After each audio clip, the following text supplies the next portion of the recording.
noite, eu sou Bia Venâncio e este é o programa Há Controvérsias, aqui na GRP-TV.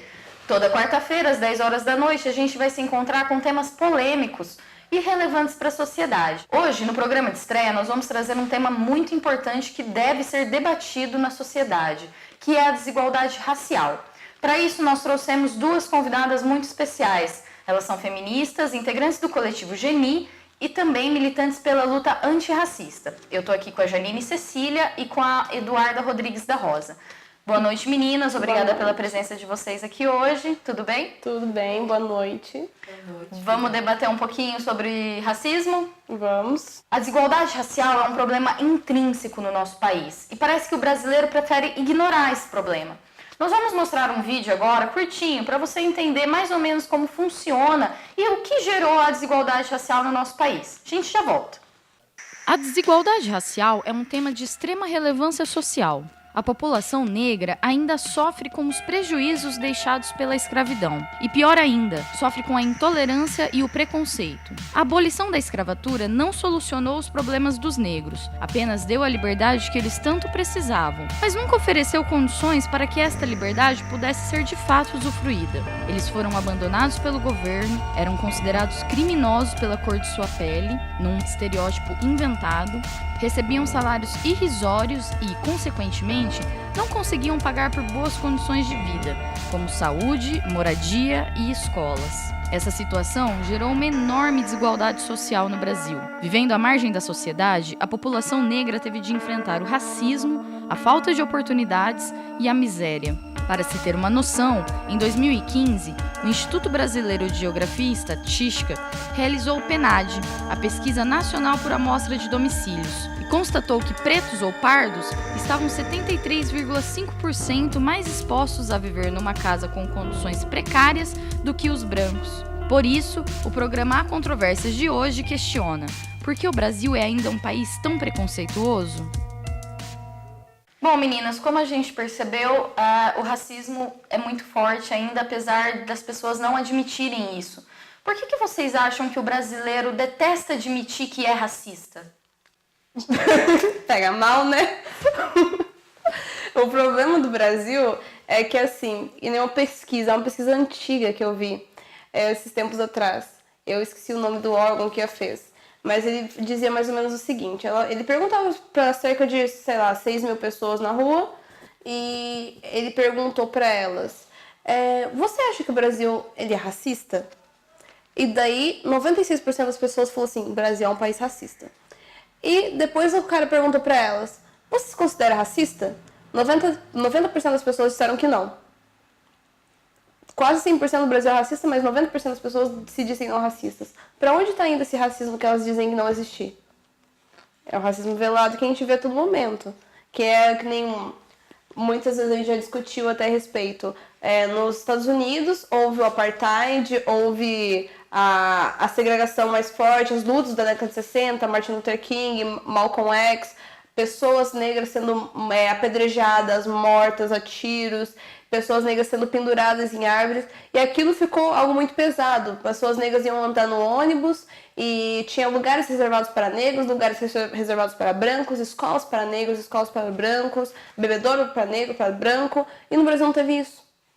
E isso causou a ilusão de que o racismo não existe, quando ele está em todo lugar. É o racismo estrutural o que acontece aqui.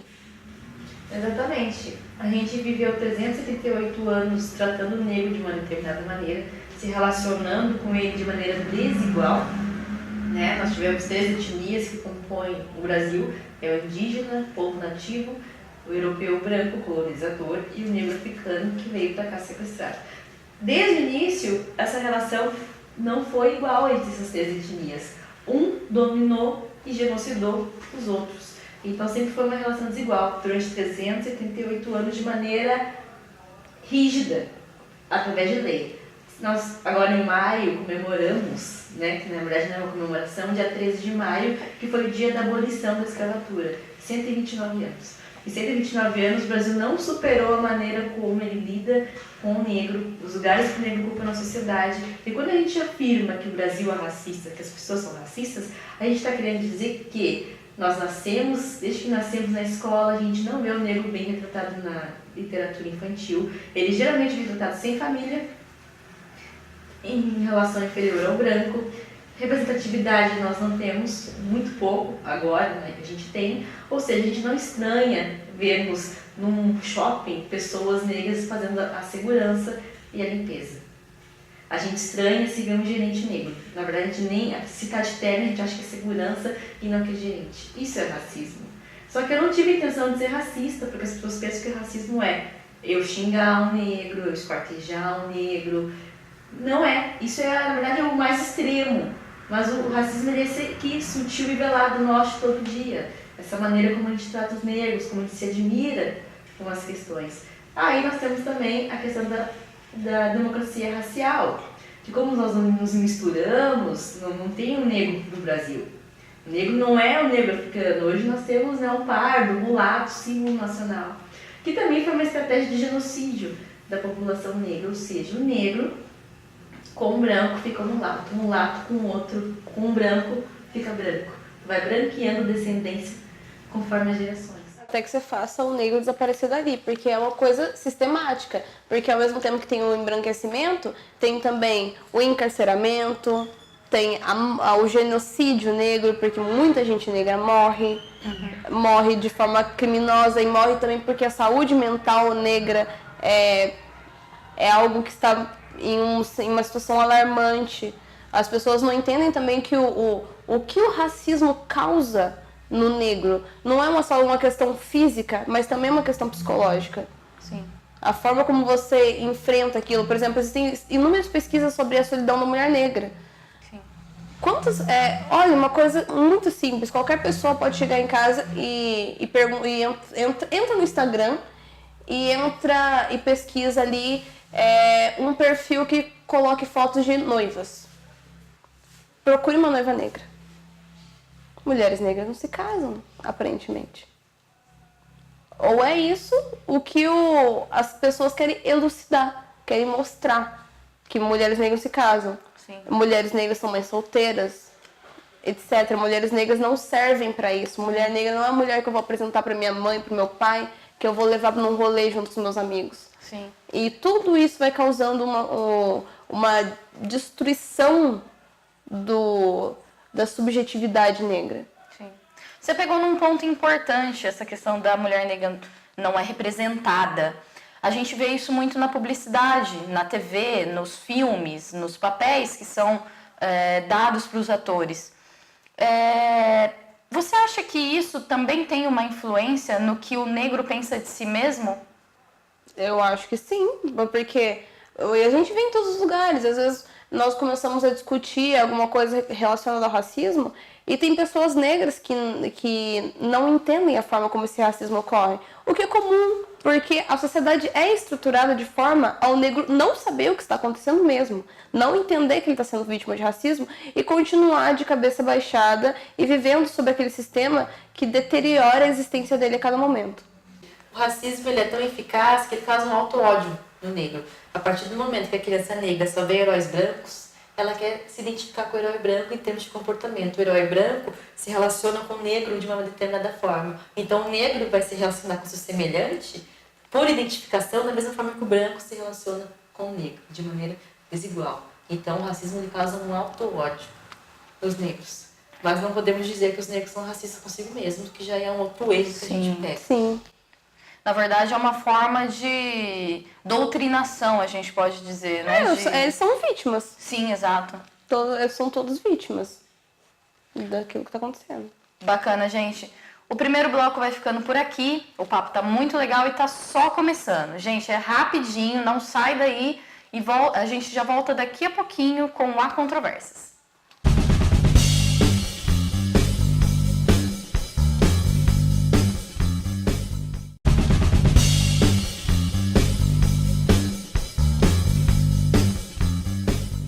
Estamos de volta com Há Controvérsias. Eu estou recebendo aqui hoje a Janine Cecília e a Eduarda Rodrigues da Rosa. Meninas, no bloco anterior nós estávamos falando sobre a negação do racismo e a questão da representação do negro nos papéis de televisão, teatro, cinema, publicidade. Agora eu queria entrar num outro tema. Eu tô com uns dados do IBGE aqui do último PNAD. E a gente tem aqui mais ou menos que em 2015 os negros e pardos representavam 54% da população brasileira. Mas sua participação no grupo dos 10% mais pobres era muito maior, era de 75%. A gente entra numa questão, duas questões. A questão da separação de negros e pardos e a questão da quantidade de negros que temos hoje na sociedade. Queria a opinião de vocês sobre isso. Então, o movimento negro considera o pardo como participante da categoria negro. Porque, segundo o IBGE, nós temos as cores. São a preta, a parda, a amarela, a vermelha e a branca, 5 cores. A preta e a parda juntam a categoria negro. Por quê? Porque quando você olha para uma pessoa e diz que ela é parda, é porque ela não é branca. E ela tem algo que denuncia que ela tem um negro na família. Então, se ela não é branca e pela cor dela, ou um traço que ela tenha, ela se diz fazer parte da categoria negro, por que não chamá-la de negro de uma vez? Sim. E essa questão da miscigenação, justamente que a gente estava comentando antes, foi um plano de branqueamento por parte do país, que quando aboliu a escravidão não absorveu o negro nas suas políticas públicas, o marginalizou, ficou então uma mancha negra no país que a gente tinha que apagar de alguma forma. Como a miscigenação já era algo que acontecia, devido ao fruto do estupro da mulher negra, tanto é que quando a mulher negra era estuprada, o filho mulato, ele tinha uma ascensão social, ele era o capitão do mato. Então, desde sempre já ocorreu isso. Como eles viram que não tinham como fazer nos Estados Unidos a separação, porque já estava tudo misturado, eles resolveram, então, melhorar e tornar isso um plano nacional para branquear a população. Se adaptaram a essa situação. Exatamente. Sim. E aí a gente entra também na questão de cotas. As cotas são um tema que ainda gera bastante polêmica, ainda gera muita discussão na sociedade, mas não deixa de ser um tema importante e de profunda reflexão para a sociedade. Vocês acham que as cotas estão dando resultado? Vocês duas são universitárias, a Duda está no último ano, a Janine está ainda na metade, né? Por aí. Vocês acham que tá dando certo? Como que vocês enxergam o programa das cotas? Então, as cotas é difícil dizer que está dando certo. A cota ela é uma medida paliativa. Ela vai tentar remediar, de certa forma, uma lacuna social. Então, as pessoas precisam parar e enxergar. Você vai em uma loja, você vê um gerente negro, você vai em um dentista, você vê um dentista negro, você vai se consultar, ver um médico negro, você vai precisar de um advogado, o advogado é negro. A gente não vê as pessoas negras nesse tipo de cargo. A gente não vê dificilmente vê uma pessoa negra ganhando bons salários. Eu estou na universidade e, por exemplo, quando eu estava na UEL, eu só tinha mais uma aluna negra na minha sala. No primeiro ano, depois no segundo ano entrou mais um aluno negro, então tinham 3 alunos negros no segundo ano, numa sala de 30 pessoas. Isso numa universidade pública. A Duda está numa universidade particular e o cenário não é muito diferente disso. Então ainda tem muita pouca gente ali. Só que já tem mais do que tinha antes. Já tem mais gente tendo oportunidade do que tinha antes. Porque as pessoas precisam ver que, assim, não é à toa que isso acontece. O Brasil passou por 388 anos de escravidão. Em 129 anos é impossível que haja uma sociedade igualitária ou equitária. Isso não vai acontecer de um dia para o outro. Então, medidas precisam ser tomadas para tentar devolver ao negro toda a dignidade que foi tirada da sua raça durante esses quase 400 anos. Exatamente. A primeira coisa que eu gostaria de colocar é: cota não é privilégio. Assim como a Lei Maria da Penha não é privilégio para as mulheres. Por que o negro tem cota? Por que existe cota racial? Porque no nosso país nós tivemos, como eu já falei, um tratamento desigual para as etnias que o compuseram. Ou seja, durante quase 4 séculos o negro foi escravizado. No século posterior de liberdade não foi acolhido pela sociedade, teve por lei negado-se o direito de frequentar a escola. Depois, só em 1978, com a Constituição Federal, que diz: nós somos todos iguais perante a lei, independente de sexo, cor, religião, que o negro foi ter um pouquinho da parcela da educação. Ou seja, qual é o legado da escravidão para as pessoas brancas? A gente já sabe qual é o legado para as pessoas negras, mas para as pessoas brancas, qual é o legado da escravidão? É o enriquecimento. Enriquecimento simbólico, porque eles são os representantes do belo, do bonito, do desejável, e enriquecimento material, porque durante 4 séculos só tivemos uma mão de obra, um trabalhador, e esse trabalhador era negro. E aí então vocês já saíram 400 anos na nossa frente. Então as cotas são uma maneira de retomar o tempo perdido, já que nós tivemos por lei negação de direito, agora nós vamos ter por lei garantias de direitos. Sim. Até mesmo para nossas crianças se verem no seu pediatra, se verem na sua professora, se verem no gerente do banco, e em todos os outros papéis sociais que sem educação às vezes é difícil a gente conseguir. Até queria abordar essa questão que a educação superior traz, que nessa mesma pesquisa do PNAD, eles falam que a informalidade atinge 48,3% da população negra, enquanto apenas 34% da população branca é atingida. Eu acho que daí a gente já tem um paralelo, né, dessa grande diferença do que realmente é o privilégio, né? Não que a informalidade seja sempre ruim, mas que ela está mais atrelada a trabalhos pesados, Sim. brutos, de mão de obra pesada, né? E a informalidade, ela traz muitas vezes a falta de seguridade social, por exemplo. A pessoa, ela dificilmente vai ter um plano de saúde, ela dificilmente vai pagar o INSS dela e poder ter uma aposentadoria. Que agora, bom, sabemos que não vai adiantar muita coisa, mas enfim. Verdade. Ela vai deixar de ter uma certa seguridade também e poder, se acontecer um acidente de trabalho, a pessoa que está informal, ela não vai rolar, ela se ferrou. E toda a história negra, ela meio que vem disso, sabe? As pessoas trabalham na roça, trabalham vendendo coisas na rua, um camelô, trabalha, que nem agora, alguns anos atrás a profissão de empregada doméstica foi regularizada, mas antes não era, ou seja, minha mãe fez parte desse grupo, então também não tinha seguridade, e grande parte da população negra estava dentro disso também. E está ainda, diminuiu um pouco, talvez, com o tempo, a questão das cotas da educação, o acesso à educação deve ter melhorado isso também, só que ainda não está bom. Se eu estou numa sala de aula, eu estou com mais 2 colegas negros, se tem 54% de negros na sociedade, por que não tem 54% de negros dentro de uma sala de aula? Por que isso não é igualmente distribuído na sociedade? Eu acho que esse é o ponto principal das cotas, né? As pessoas têm que entender que o Brasil é um país majoritariamente negro, mas não se tem um negro na sociedade ocupando papéis de destaque. E aí eu vou finalizar esse bloco com um dado também que me chocou muito, que a desigualdade racial, ela não vem apenas da renda.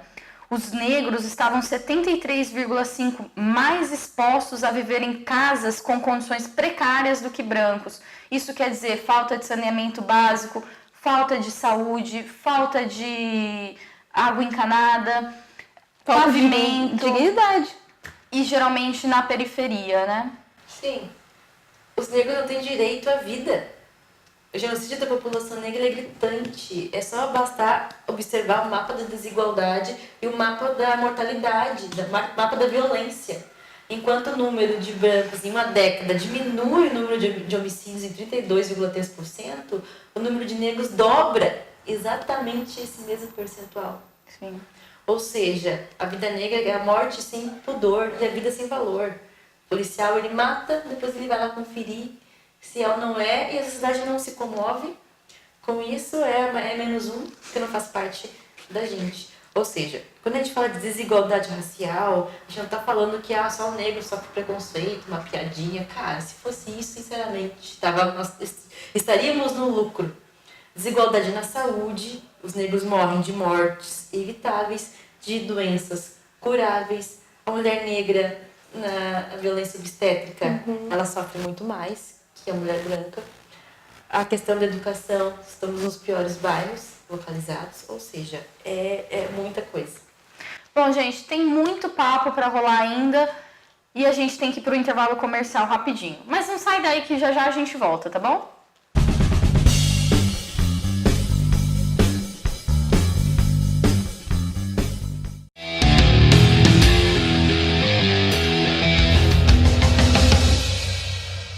Estamos de volta com Há Controvérsias e hoje estamos falando sobre desigualdade racial.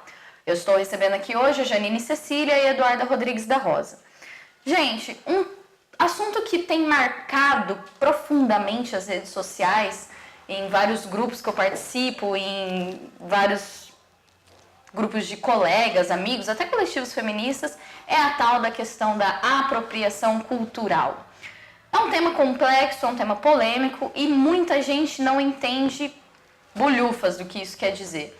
Vocês podem explicar um pouquinho mais para os nossos espectadores o que é a apropriação cultural?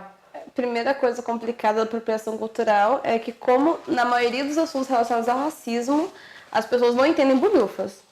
Mas elas querem dar opinião, elas querem falar, elas têm que dizer as opiniões delas sem entender coisa nenhuma. Já começa errado aí. A apropriação cultural, ela existe em várias coisas, mas como o assunto é racismo, vamos falar da questão do racismo. Ela vem do apagamento do negro relacionado à cultura que vem do próprio negro. É que nem a questão ficou mais famosa, que explodiu, as pessoas começaram a falar, que foi a questão do turbante. Ninguém vai tirar turbante da cabeça de ninguém. O problema do turbante é que o turbante, ele está sendo apagado. O turbante, ele é um símbolo negro. Ele é um símbolo de empoderamento. É um símbolo, muitas vezes, até religioso. E as pessoas usam isso de forma puramente estética, tirando totalmente o significado dele e fazendo com que ele seja socialmente visto como só um adereço. Mas ele não é só um adereço. E comparando com... Uma vez eu escrevi um texto tentando comparar com essa questão, tentando trazer para outro ângulo para ver se a pessoa consegue enxergar o problema naquilo. Você é extremamente católico. Você não fica incomodado quando você vê um adolescente com uma cruz invertida no pescoço? Porque ele está tirando o significado daquela cruz. Uma pessoa que é judia, os homens judeus, eles usam um chapéuzinho, que eu esqueci o nome agora no momento, mas aquilo é um símbolo religioso e que a maioria das pessoas judias usam em rituais religiosos ali deles. Você vê alguém usando isso na rua?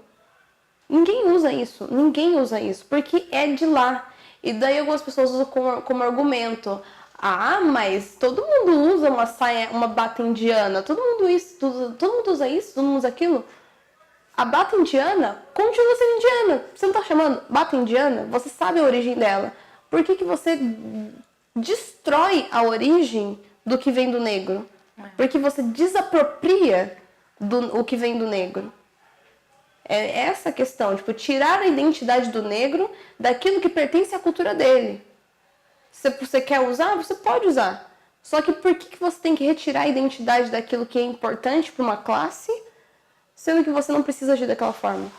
Sim, exatamente, como a Janine disse, a bata indiana, se um indiano usar e uma outra pessoa que não é indiana usar, ok, você está reconhecendo que aquela bata é indiana. A questão do turbante no negro e o turbante na pessoa branca, qual é o motivo que você, por exemplo, usaria o turbante? Provavelmente estético. Então, exatamente. Só que eu usando turbante, eu tenho uma reação pública diferente de você usando turbante. Você é descolado, você é style. Eu já me confundem com religião de matriz africana, que é demoniada, endemonizada. E eu sou capaz, inclusive, de sofrer uma violência na rua por usar algo que, a princípio, me pertence culturalmente. Entende? Então, ou seja, é bonito usar as coisas do negro, contanto que você não seja negro. É a questão que a gente falou anteriormente das cotas, que existe muita fraude nas cotas. Muitas pessoas brancas, por terem a ancestralidade negra, querem se utilizar das cotas. Mas elas querem ser negras só nessa hora. Ou seja, é a afroconveniência. É a hora que eu quero dizer que eu sou negra porque eu sou de uma matriz africana de religião, que eu sei sambar e que eu quero ocupar as cotas, mas no dia a dia eu não quero ser negro. Eu não sofro com o racismo. Então, a questão da apropriação cultural, para mim, pega bastante nisso. Onde que nós sabemos que a pizza é de origem italiana. Todos nós comemos a pizza que é de origem italiana. Mas tudo que é do africano, você não sabe dizer, essa comida aqui é africana.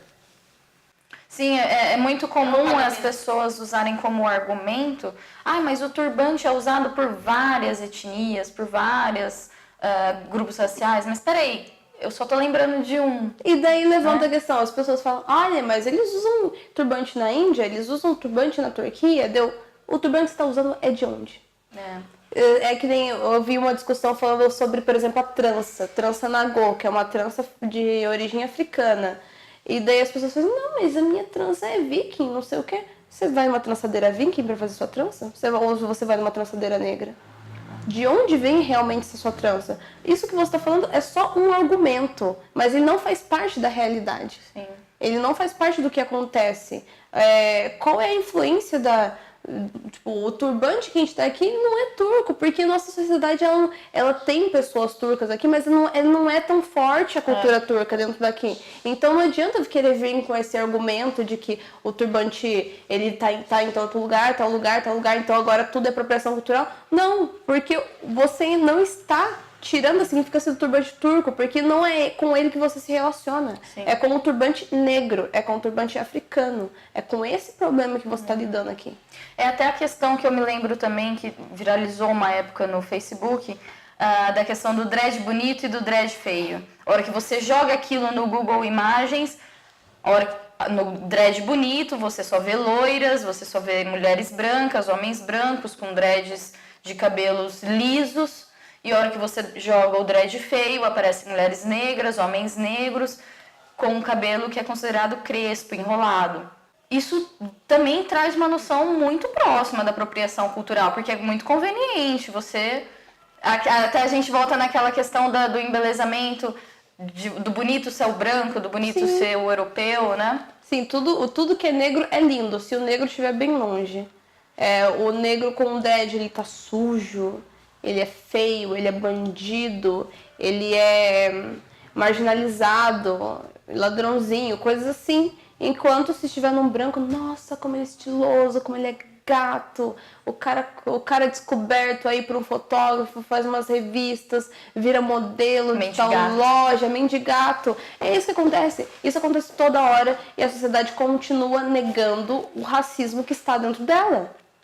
Isso que é o nosso maior problema, sabe? Toda hora, assim, dado de realidade na cara, o racismo tá aí. Não está. A sociedade branca continua. Não está acontecendo nada. Isso aí não é problema nosso. Exatamente. E essa estratégia de apagamento cultural também faz parte do racismo.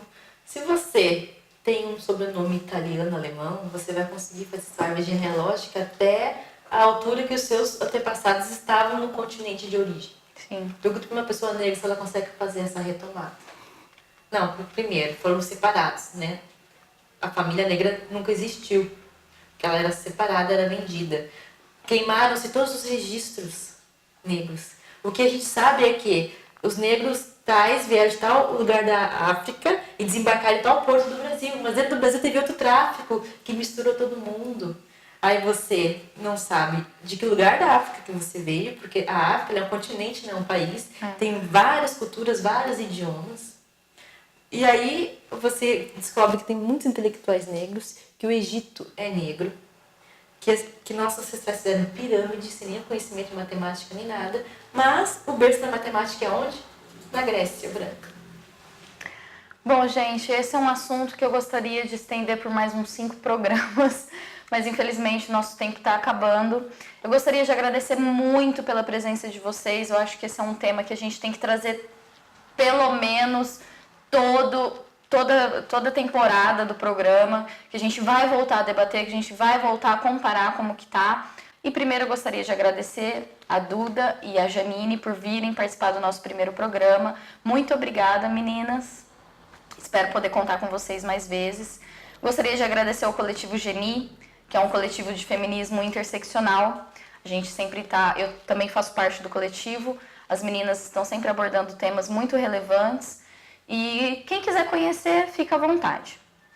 Gente, então é isso. Eu espero vocês na próxima quarta-feira, às 10 horas da noite, no programa Há Controvérsias, aqui na GRPTV, feita para você.